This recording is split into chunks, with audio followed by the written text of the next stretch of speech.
In the sands of the Sahara stands one of our greatest legacies. The oldest stone structure of its kind in the world. 100 years older than its famous cousin, the Great Pyramid of Giza, the Step Pyramid, is a cornerstone in the history of civilization. This is the most important pyramid on Earth. And the first pyramid ever built. But now, ravaged by looters, earthquakes, and the simple erosion of time itself, this ancient skyscraper is falling apart. For 5 years, British and Egyptian experts have been battling to rescue it, putting their lives in danger and their engineering skills to the test. What happened? But fate has another trick up her sleeve, one that no one sees coming. I didn't know what was going to happen. No one knew what was going to happen. History may have thrown the Step Pyramid of Saqqara one curveball too many.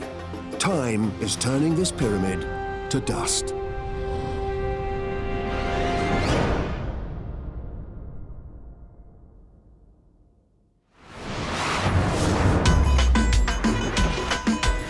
Cairo, Africa's largest city, and a cradle of civilization, where ancient history dominates a modern skyline. 30 kilometers to the south of the city, at the ancient burial site of Saqqara, is where its history began. And where it's still in the making. Here, the race is on to save the oldest stone pyramid on Earth. Stones are falling apart. I made a decision. No one can enter the Step Pyramid because it was so dangerous. Look at the stones, it's coming down. This part. Saving the Step Pyramid is the obsession of one very determined archaeologist. All my life, if I'm proud of something, I'm proud of the restoration of the Step Pyramid. This isn't just a poor cousin to the great monuments of Giza, it's the mother of all pyramids. Built 4,600 years ago, it's one of the first monumental symbols of pharaonic power and the prototype for all Egypt's pyramids. For millennia, it's been left alone to face the ruin of time. Until 2002, when Dr. Hawass is appointed head of the Supreme Council of Antiquities. He's determined something has to be done. I said, if I did not do the restoration, I will insult myself and I will leave my job right away. And so began one of the most ambitious restoration projects in Egyptian history. Above ground, the challenge is to repair the badly eroded steps, replacing thousands of stones that have fallen or been stolen over millennia. But the biggest, most dangerous restoration job is inside. Extending 30 meters underground, the secret heart of the pyramid, the king's burial chamber, is collapsing. Huge boulders are falling from the roof, threatening to crush the sarcophagus below. And leading from the chamber, a labyrinth of tunnels, many unsafe, many still unexplored. Fixing this pyramid will be a dangerous undertaking. But one team is ready to take on the job. Based in Wales, UK, Syntec are a company who specialise in fixing broken old buildings. The idea of the foot of this then would be propped back against the scaffold. Even for them, this is a first. If someone said to me 50 years ago, you will actually repair the oldest structure in the world, I'd say, you've got to be joking. You really got to be joking. The responsibility is massive, but you're coming at this project with a view to trying to solve a problem. They have a plan to insert stainless steel anchors into the burial chamber roof, stabilizing the structure from the inside out. What we do is keyhole surgery for buildings. Once in place, the anchors will be practically invisible, but the plan is controversial. And the Egyptian engineers in charge on site have a problem with it. They're worried the process of inserting the anchors may precipitate further collapse. Dr. Hassan oversees all restoration inside the pyramid.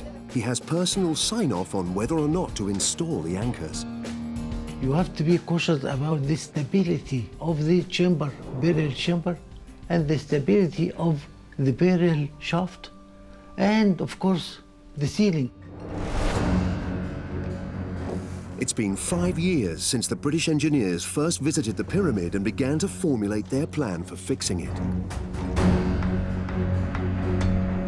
What they find inside is a nightmare. The crack travels down and then it shoots across this way. A natural crack running right through this earthquake-prone structure. So there's still recent movement then, Richard. A 5-kilometre maze of fragile tunnels and cavernous voids. See when you, Richard? That's collapsed in. Another shaft down here. Where does that go? You were just careful not to brush the walls or touch the ceiling, just in case it all come down on top of your head. And we went down into the lower tunnels, and suddenly the lights went out. It's where the dream move. Whoa, whoa, whoa. Right, hold on to something. We sat in the bottom of these tunnels for 20 minutes, waiting for something to happen. That was quite scary. Finally, 30 metres below ground, they reach the most precious part of all. A king's burial chamber that's collapsing in on itself, burying everything beneath. This one of the main support beam. And when I saw the amount of stones that had fallen from that ceiling, I just couldn't believe it. Wow. And then I looked up, and that was even more frightening.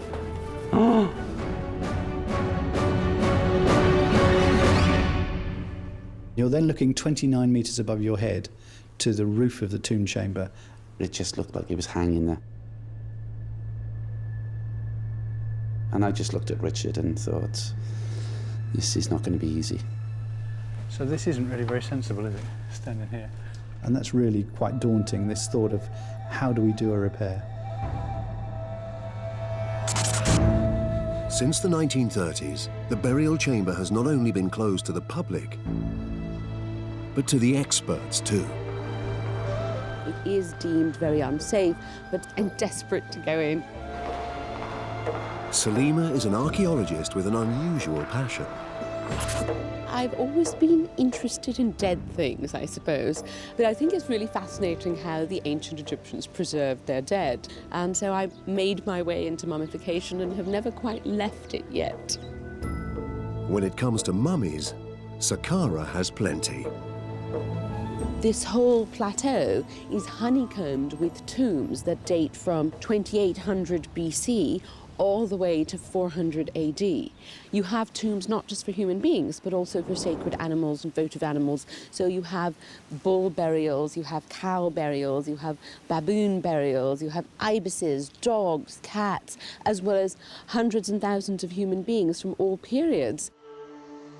4,600 years ago, a great pharaoh built the most impressive tomb of all. Ruler of Egypt in 2650 BC, King Yossa was the second pharaoh of the third dynasty.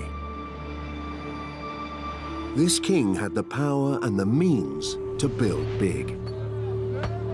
He appointed an extraordinary man to manage the project. Imhotep, a servant who would become the first known architect in history. Instead of marking the king's grave with the usual mud tombstone called a mastaba, Imhotep built upwards and skywards in stone, creating the first pyramid ever, an ancient stairway to heaven.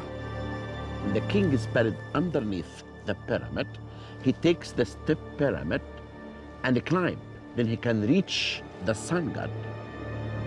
Ever since their first visit to the pyramid, the British engineers have been making plans to return to fix it.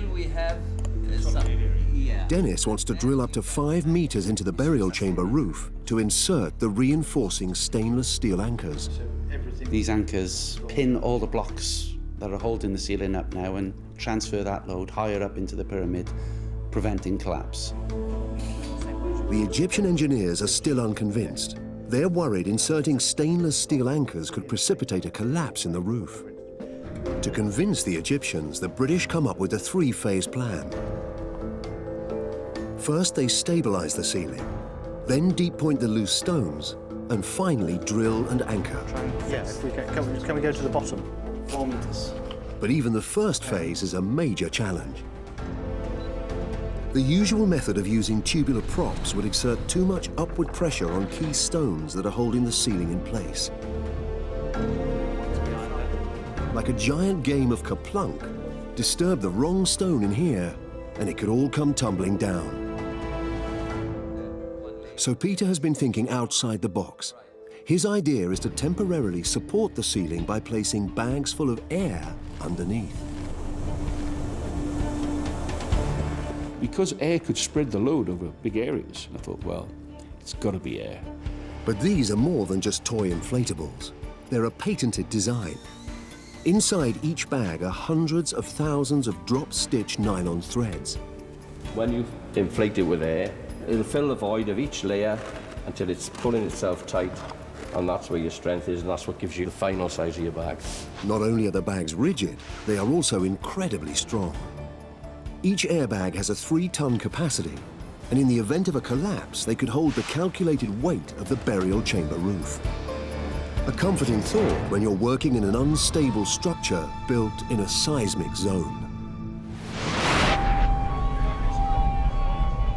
In October 1992, Egypt was rocked by an earthquake measuring 5.9 on the Richter scale. Saqqara was within a few kilometers of its epicenter. Inside the Step Pyramid, over 200 tons of rubble came crashing down. If a major earthquake hit again, the effects would be catastrophic. For anyone fixing this pyramid, there is more than just history at stake. At the site of the oldest stone pyramid on Earth, restoration is stepping up a pace. Boulder by boulder, workers are replacing fallen stones. Using industrial machinery would cause too much vibration. They do everything by hand. It turns out the best way is to imitate the ancient builders. In charge is a 73-year-old man who's been a stonecutter since he was 10. My father had an old stone quarry, and I used to work there helping him out. And when I got older, I decided to leave and go and see the Egyptian antiquities. Hag Saeed believes the only way to fix this pyramid is to know how it was built. And the secret is in the stones. In this pyramid here, as you can see, the angle of the stones face upwards. These stones, for example, are laid to make 2 levels. This one here makes a right angle with this one. Each step of this pyramid was originally built at different angles of inclination. And the cut face of the stones lay inwards, pointing slightly downwards to give extra stability. In building the first pyramid on Earth, the ancients combined a sophisticated architectural plan with primitive tools. Today, Hag Saeed's team are doing the same. But inside the pyramid, it's modern engineering that's going to be put to the test. The plan is to build an immense 28-meter scaffold from the base of the burial chamber to within touching distance of the roof. This will provide the British engineers with a working platform from which to position the airbags and hopefully anchor the ceiling. A scaffold of this size needs a secure base. But at the bottom of the burial chamber is a mound of rubble, beneath which lies the true heart of the pyramid, the sarcophagus that once housed the body of the king. The fateful job of removing the debris falls to the Egyptian engineers. I mean, generally, the situation wasn't good. How would we clear the stones? How on earth could we attempt it? It was really difficult to imagine how we would get it done. The British engineers believed the best way would be to hoist the stones upwards and out through the south entrance. We originally thought that we could lift them from the top, and it would have been much quicker. But the Egyptians worry the tunnel leading into the chamber is too fragile to take the weight. They opt for the long way round. Sorting all the stones by hand, they carry them one by one from the bottom of the burial chamber, along the fragile maze of tunnels, and out through the north entrance. It's a risky and potentially dangerous strategy. Above their heads, boulders hang like giant pinballs, waiting to fall. Among the rubble, they discover amazing artifacts. Intricately carved stones, human remains, and broken tombs of the pharaoh's wives and daughters. Finally, they are poised to uncover the greatest artifact of all. It's been over 70 years since archaeologists last documented the king's sarcophagus. Since then, hundreds of tons of bone-crushing debris has rained down on it, threatening to destroy the precious artifact beneath. When we began to clean this, every week I go to this Saqqara, I asked what's happened, until one day they called me and they said that the sarcophagus began to be clear. What's been hidden beneath the rubble is finally revealed. Tomb robbers have long since stolen the royal mummy, but the megalith coffin that contained the king's body still remains. Made up of 32 granite slabs, each weighing 3 to 4 tons. On the top, a giant circular stone, plugging the hole through which they would have lowered the body of the king. And inscribed on the stones, clues as to how it was put together. Look at what the ancient Egyptian did. This is the word Su, which is the word that means south. And that is marks that the ancient Egyptian used to leave from the architect to be as a guide how they can reconstruct the sarcophagus. Clear instructions would have been essential because these giant stones weren't quarried locally, but shipped to Saqqara 1,000 kilometers along the Nile from Aswan, where the best red granite in Egypt was to be found. This coffin came as a flat pack, ancient Egyptian style.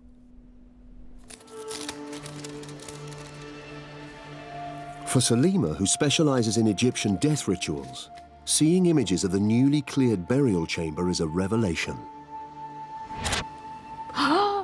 They're the stars. And the excavators talk about these stars as being part of an original roof. So there was an original ceiling. It was another sort of chamber above the sarcophagus chamber. This room above, long since destroyed, was the preparation room in which the king's body was blessed before being lowered into the sarcophagus chamber. This had probably a vaulted roof and you had stars on it. The place where the king was clearly in the afterlife. He'd moved on and he'd become one with the gods and the imperishable stars. The newly unearthed monument provides invaluable clues in the quest to discover how exactly the king was buried. The greatest clue is the granite plug. That's what we want to pause, really, because that's the extraordinary thing. The question is, would this hole be large enough for a mummified body that is very stiff to be brought through without damaging the body?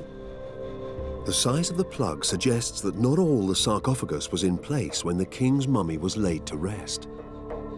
Because if one's really wrapped up, if a mummy is covered with layers and layers of linen, you can't just go plop and expect that it would slide down. So there had to be people down in there to sort of receive the body and to maneuver it down through this hole, and then they would have crawled out and maybe pushed the last bit of the sarcophagus sort of top into place, and then you'd put the plug in. Back on site, there's a problem. Now they've cleared the last pieces of rubble, the engineers confirm everyone's worst fears. The sarcophagus is damaged. Without the tightly packed rubble to hold it in place, pieces of the coffin are falling away. We have to tie it together, not to have any kind of collapsing. The engineers move quickly, propping one side with steel, binding the rest together with straps and wood. It's only a temporary measure. The only long-term solution is to fix the ceiling and prevent any further stonefall.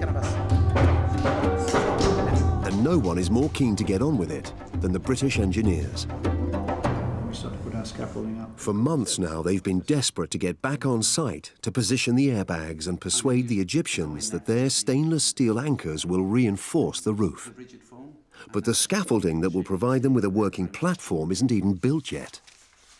We were in limbo at that time. You would ring up and say, how's it going? And they'd say, 2 weeks. And then you ring in 2 weeks' time, they say, well, how long? 2 weeks. So eventually you say, okay, give us a ring when it really is finished. We were at home waiting and waiting and waiting. At last, and surprisingly, there's a breakthrough. Hello? Give us a phone call out of the blue. Scaffolding's up. Can you come out? Scaffolding's up. I couldn't believe it. To get onto a platform. Finally, they have a working platform. Bye. An emergency meeting is called.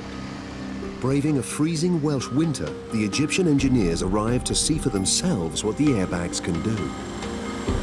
We will not at all exert upward pressure. We're not going to jack it up. We're just touching. The trick will be when we go inside. They also bring with them detailed images of inside the pyramid. From the top of the scaffolding, they've been able to shoot the first ever close-up pictures of the burial chamber roof. Rocks have slid and wedged themselves, haven't they? These are very interesting photographs. Amazing. The ceiling is far more irregular than they imagined. There's no connection whatsoever. Positioning the airbags will be a major challenge, but doing nothing is not an option. We don't have any support right now. So if we have major earthquake, of course, the stability of this roof would be in jeopardy. Yeah. Each airbag is tested, approved, and shipped to Egypt, marked urgent. So I assembled all the gear, and it arrived there. I booked my flights for January the 7th, and everything went the revolution.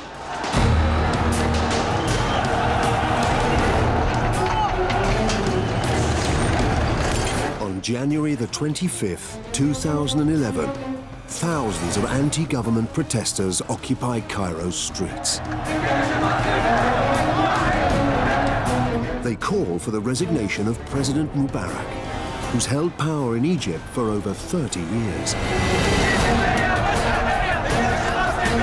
After 18 days of violence, Mubarak cedes to the crowd's demands and resigns.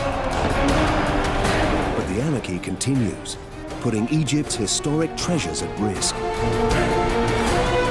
Cairo Museum is attacked by thieves who take advantage of the chaos.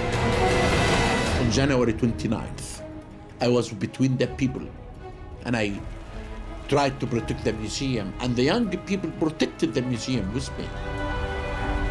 Outside the city, the situation is also critical. All the police and the military abandoned archaeological sites, and this was really a terrible thing. Half fixed, half broken, the Step Pyramid is more vulnerable than ever. The looters attack. The first day when the criminals and the thieves entered Saqqara, they opened the tomb of Ti. They opened the tomb of Meneruka. They opened all this famous tomb. Throughout Egypt, the chaos continues. And I was watching on the telly and I was getting scared.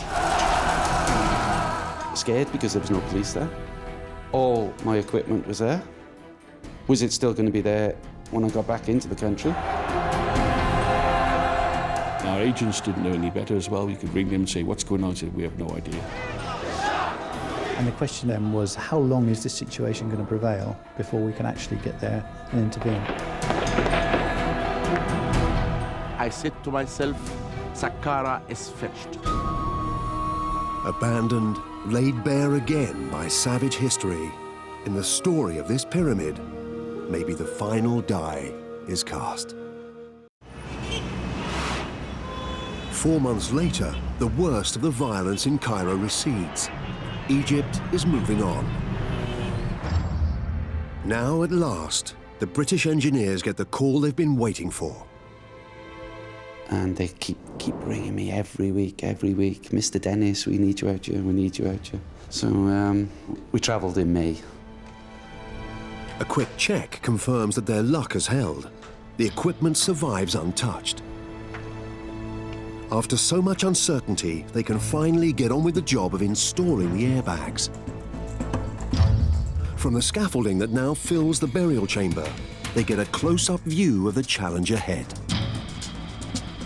It was actually the first time that we had been in there and seen what we were up against. The higher they go, the worse it gets. We went up the ladder to the top deck. We just sat on the scaffolding, looking at the surrounding roof structure, which was nothing like we thought it was going to be. And I looked up at the ceiling. Now you're only inches from it. And there was just lots of mud, lots of clay. And it was frightening. And there was just this weird feeling. You felt as if there was a presence in there, and it wasn't me and Dennis, put it that way. I don't like it up here. From that on, we thought, well, let's just get on with it and see what we're going to do. I didn't touch it. But before they start to install the airbags, Dennis must adjust the scaffolding. Right now, there's nothing anchoring it to the burial chamber wall, and it's moving. Too much for Dennis's liking. Anyone going down the stairs or anything introduced so much vibration and swaying into the scaffolding. There's too many people up here. It's safety. He's on about all this safety. Get out here, otherwise we're not starting. Dennis insists that they install reinforcing braces to minimize movement. We don't want any vibrations in here. Though that carries its own risks. Everything's shaking. The pressure is on to install the airbags as soon as possible. Until I had them in, no one was safe. They start at the very top of the chamber. The irregular shape of the ceiling means it's impossible to get a perfect fit. Dennis and Mike carefully pack the voids with high-density foam. Any upward pressure could dislodge the fragile stonework. There was rocks falling. You'd only have to bump your head on when it'd fall down. With every bag they install, that danger recedes a little. But the ceiling is so unsafe, it's a much bigger job than they planned for. Because I wanted more of it supported, I didn't have enough airbags. Dennis has to call time out.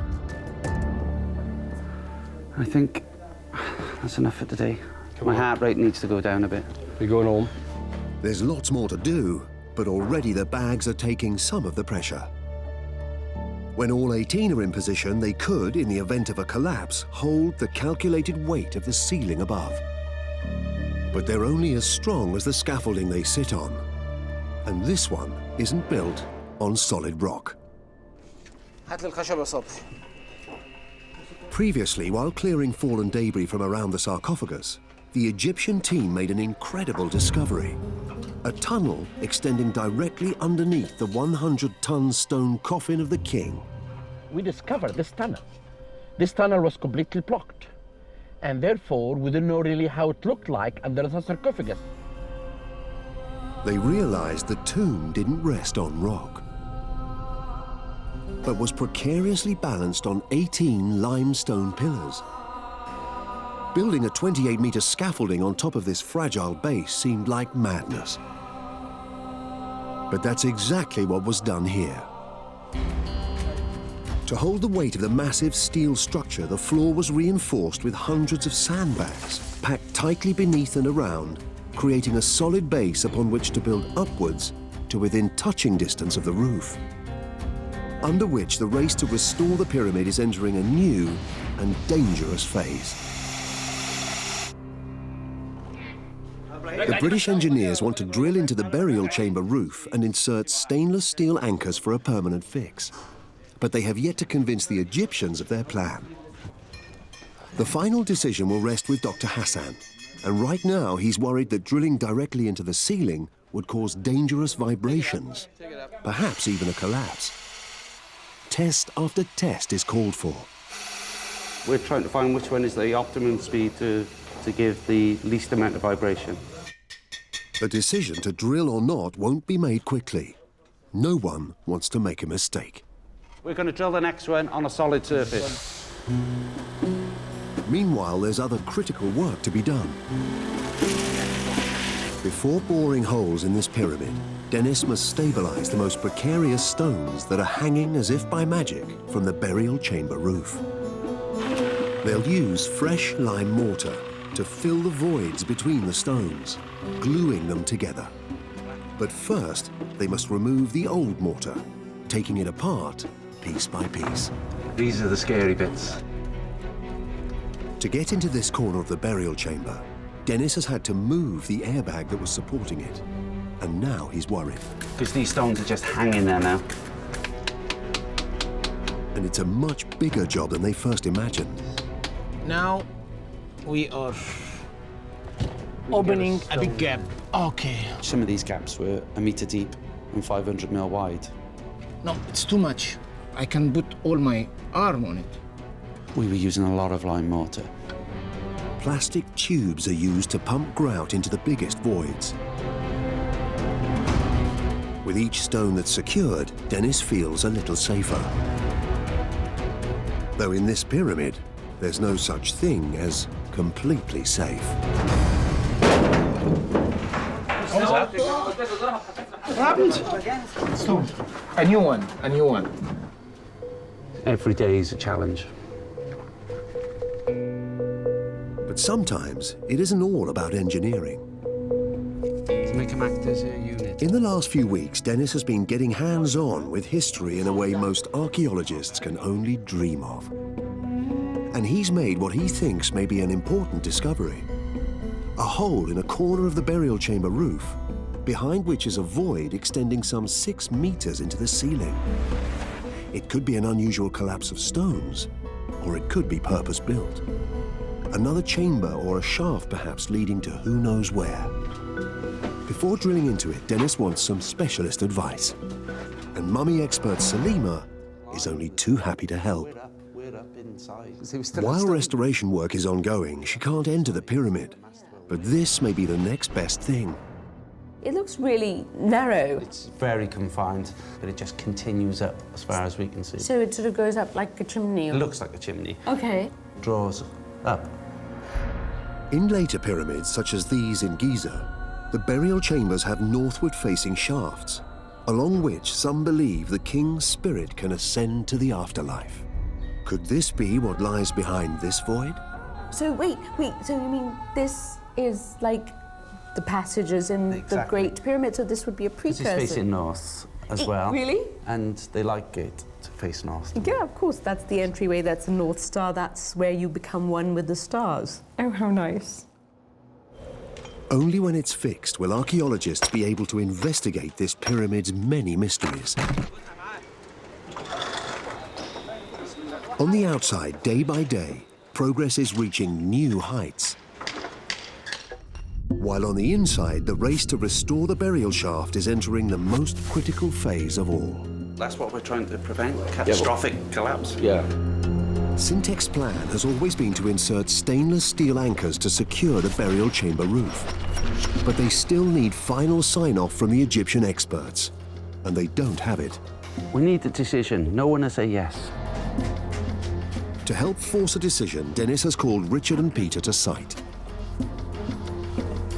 Actually drilling some holes in the pyramid chamber was a major step. I think the most dangerous areas were the stones that apparently had no connection to the rest of the body of stonework. The chimney, as Dennis calls it, is a real worry. This is very fragile. It's all tenuously held together. There can be no more delays. What we need now is someone to say go. The engineers must decide whether to drill or not. These are going to be working anchors. I'm going to install anchors in these today. So it's a corbel we're putting in. Yeah. A deal is struck. All right. Okay. Let's start the second. The first anchor will be drilled in the far corner of the chamber wall. An X marks the spot. They'd come to this position where they were now willing, and not only willing, but keen for us to get on with it. But then it come the day of the drilling. It was just taking it really carefully. This time, Dennis's right-hand man is drilling technician Malcolm. If somebody had told me 20 years ago that I'd be doing this inside a pyramid, most people don't even get to walk around one, let alone go inside and drill holes in it. But above the hole is a wooden beam surrounded by loose mortar. They wouldn't let us remove the mud from that beam because that mud is archaeology. So I was nervous. The Egyptians install measuring equipment to ensure the vibrations don't exceed safe levels. And Dr. Hassan wants to witness proceedings. Good morning, Dr. Hassan. Good morning. Ready? Finally, the moment that has been so long in the making. They begin to drill. Malcolm knows that in this game of Russian roulette, it's his finger on the trigger. When you're drilling, it's very sensitive. It's not just a case of rock drilling.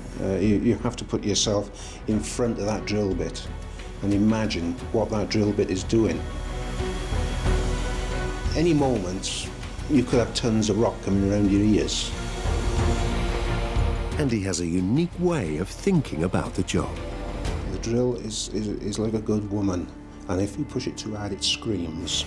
Any screams in here are indicative of high levels of vibration, the very thing the team want to avoid. You just know that that noise is going to come, and I'm not going to let my finger off that trigger quick enough. Beyond the depth of the first stone, they'll be working blind. Because you didn't know what was between those stones. No one did. No one had taken this pyramid apart. Suddenly the sound everyone's been dreading. Malcolm has hit some old mortar that contains extremely hard pieces of flint, and it's causing serious vibrations. Flint is one of the hardest materials to drill. We can drill it if it stays in one place. If it's bouncing around, it's impossible to drill. Suddenly the vibrations peak. Dr. Hassan demands that they stop. I prefer to stop. Stop? Oh, don't. Okay, we need to secure this stone. We're not moving this stone. It's this loose mud on the top of it that's coming down, isn't it? See? It's loose anyway, so it's... I was thinking we might be going home at any moment, you know. Your emotions are torn between, are they going to kick us off site as having done some damage, or are they going to embrace the fact that some damage may occur, but it's inevitable. But Dr. Hassan is now committed. Okay. He gives the go-ahead to resume drilling. At last, they break through the flint. But the drilling has taken much longer than they planned. And we ran out of time to install the anchor that night. I always worry about things. You know, if something happens in the pyramid, I'll think about it that night. I was worried about that hole that we drilled and leaving it open, because we've taken something out of the pyramid without putting anything back. We were really keen to get those anchors in because those stones were defying gravity. You just can't afford that.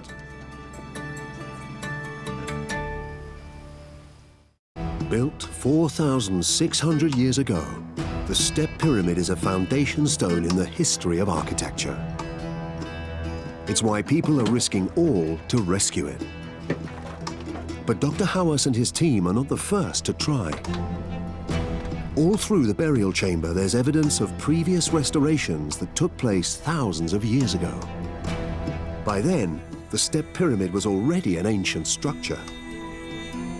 When the ancient Egyptian in the side period 500 BC found out that this room is falling down, and that's why they put this to hold to hold the stones. This is dated back 2,500 years ago. But there's one piece of wood that's an anomaly, a plank amongst all the tree trunks. You can't get a support in there. To make way for the restoration, Dennis has asked the archaeologists to remove it, only to discover when the millennia of debris is wiped away that this plank has a story all of its own. One that Salima is delighted to explain. It's a coffin. It is it? It's a coffin of the late period, probably 26th or later. Can you go next? Oh, wait, go back. Oh, that's probably the dead person. Techen something? Some of the hieroglyphs are instructions for the dead person in the afterlife. I shall not walk backwards. I shall not stand upside down. I shall not eat excrement.